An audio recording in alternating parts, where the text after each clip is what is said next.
Muy buenas, bienvenidos de nuevo a No hay Derecho, el lugar donde hablamos de derecho. Con ese nombre no vamos a hablar de gastronomía malaya, evidentemente. Yo soy Miguel Ángel Velarde, su humilde abogado de provincias. Solo un momento, señoría. Y ya hacía tiempo que no nos veíamos, ¿eh? Hacía tiempo que no subía un vídeo, que no hacía uno.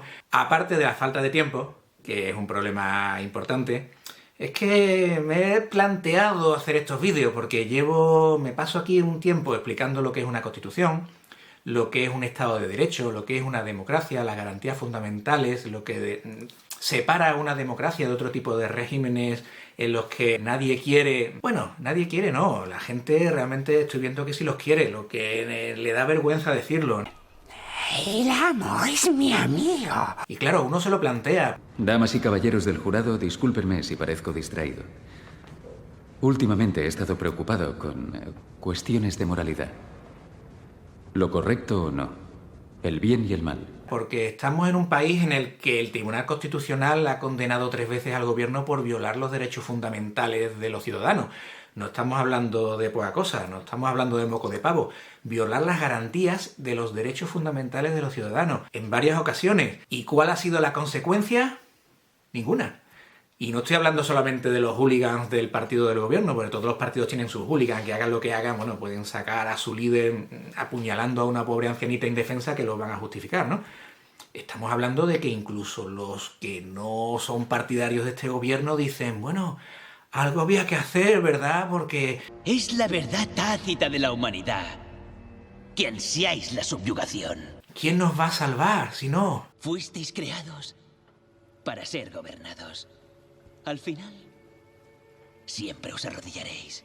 Pero bueno, como estos vídeos no son para ese tipo de gente, que son ciudadanos solo de nombre, estos vídeos los dedico a una audiencia selecta, a esas personas que no se conforman con ser mera masilla humana, sino que quieren ser ciudadanos de un Estado de Derecho. Y eso es una cosa que no abunda mucho. De modo que en el vídeo anterior empezamos a hablar de los derechos fundamentales, tal y como los recoge la Constitución.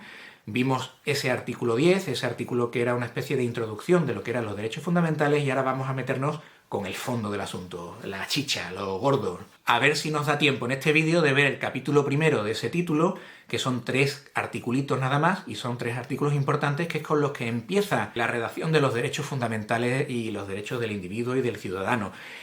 Y es importante distinguir estas dos cosas, porque la Constitución lo hace. La Constitución diferencia entre personas y ciudadanos. ¿Por qué? Y es muy significativo que el comienzo de los derechos fundamentales comience diciendo lo que es un ciudadano, la ciudadanía. ¿Y cómo lo llama en la Constitución? La nacionalidad. La nacionalidad española, la Constitución no dice cómo se adquiere, pero sí dice que no es una cosa que se pueda quitar o poner graciosamente por parte de un gobernante, no, está sometida al principio de legalidad. Es decir, solo una ley puede decir cómo se adquiere o se pierde la nacionalidad. No es una cosa que pueda hacerse así a las bravas. Pero es más, diferencia entre los que son nacionales de origen de los que no lo son. La única diferencia entre los nacionales de origen y los que no lo son es que los nacionales de origen, es decir, los que nacen siendo españoles, no pueden perder su nacionalidad.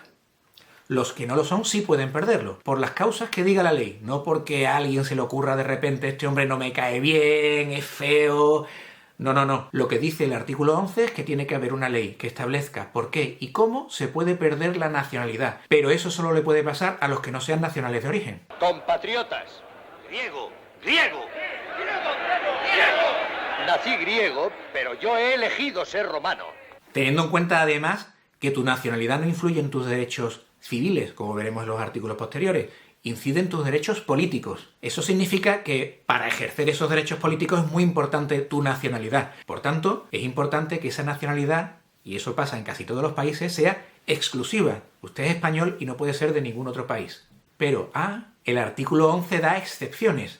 Lo que dice es que para determinados países con especial vinculación con España, tanto histórica o cultural o lo que sea, y concretamente señala a los iberoamericanos, se puede tener una doble nacionalidad. Esos países privilegiados son básicamente los sudamericanos, Andorra, Portugal y Filipinas, y alguno más hay por ahí, ¿no?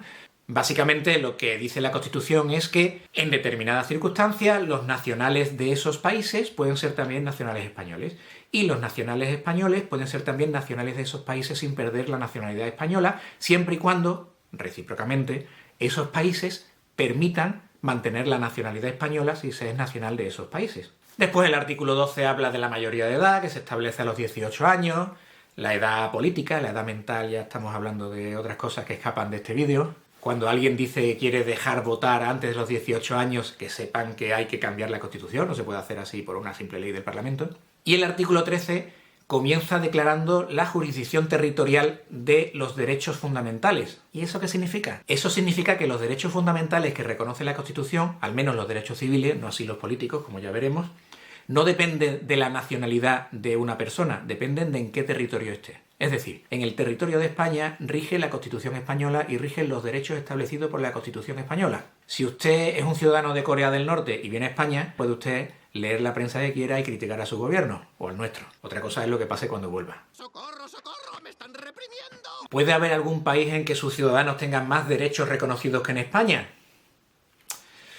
Puede ser, pero si están en España, esos derechos no están reconocidos aquí. Aquí están solo los reconocidos como fundamentales. Es complicado porque el ordenamiento jurídico español reconoce todos los derechos reconocidos en los tratados europeos y la Declaración Universal de Derechos Humanos, como ya vimos en vídeos anteriores.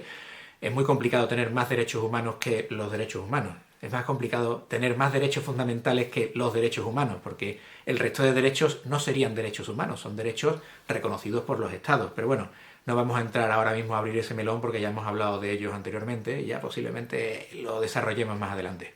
El segundo punto del artículo 13 además tiene la curiosidad de ser uno de los pocos artículos de la Constitución que ha sido modificado, muy poquito, se puso la expresión y pasivo. El artículo 13 lo que dice es que ser partícipe en los poderes públicos, ser partícipe como votante o como elector o como persona elegible para los poderes públicos es un derecho de ciudadanía, o sea, lo pueden hacer los ciudadanos españoles. Pero, y esto es lo que se modificó, los ciudadanos extranjeros también pueden participar en política siempre y cuando así lo establezca un tratado internacional, es decir, el Tratado de la Unión Europea, y además que sea recíproco. Por ejemplo, si un alemán quiere presentarse como alcalde en una ciudad española, solo se puede hacer si Alemania reconoce a los ciudadanos españoles poder presentarse como alcalde para una ciudad alemana. El punto 3 es importante y también incide en la territorialidad de la ley española. A usted solo le pueden aplicar la ley penal del territorio en el que se encuentre. Un francés ha cometido un delito en Francia, pero está viviendo en España. ¿Puede la policía francesa detenerlo? ¿Puede un juez francés ordenar su detención? Para eso lo que se necesita es una orden de extradición. Es decir, hay ciertos países que se ponen de acuerdo, firman un tratado internacional, un acuerdo entre países en el que dicen si una persona comete un delito o se le busca por cometer un delito en mi país y está en tu país, yo puedo pedírtelo y tú lo detienes y me lo entregas. Eso se llama extradición. ¿Y por qué se hace mediante acuerdo internacional y tiene que ser recíproco? Porque lo dice este artículo de la Constitución. Dice más, los delitos políticos no pueden ser objeto de extradición. Si alguien de, no sé, Corea del Norte me dice extradíteme usted un ciudadano porque ha criticado el peinado de mi presidente, pues evidentemente eso no es objeto de extradición. Ya veremos que además otro de los principios, aunque no lo recoge la Constitución, es que para extraditar a alguien por un delito tiene que ser delito también en España. Sin embargo, los delitos de terrorismo no son nunca ni pueden ser considerados nunca delitos políticos. También lo dicen casi todas las constituciones, o por lo menos casi todas las leyes de extradición de los países civilizados. ¿Qué es terrorismo? Ya hablaremos de eso. Y ya hablaremos también de la extradición largo y tendido, porque hay países en los que sí efectivamente hay un tratado de extradición, que forma parte de un tratado mucho más amplio, multilateral, de asociaciones multinacionales de las que España forma parte, y que se pasan por el forro de los huevos. Pero bueno, no hay consecuencia porque estamos hablando de países así de 3 al cuarto que ni siquiera son países de verdad. Ya saben ustedes, uno que se inventó Inglaterra para servir de colchón entre Francia y Holanda y evitar que un ejército francés desembarcara a través de Holanda en Inglaterra y que garantizaba a Inglaterra su neutralidad. No quiero decir quién. Y por último, el punto 4 de este artículo 13 habla del derecho de asilo y lo reconoce como un derecho fundamental. Ojo, el asilo no es el permiso de residencia. Un asilado no es lo mismo que un inmigrante, aunque se intenten confundir los términos por el tema de tocar el corazoncito en vez de la cabeza.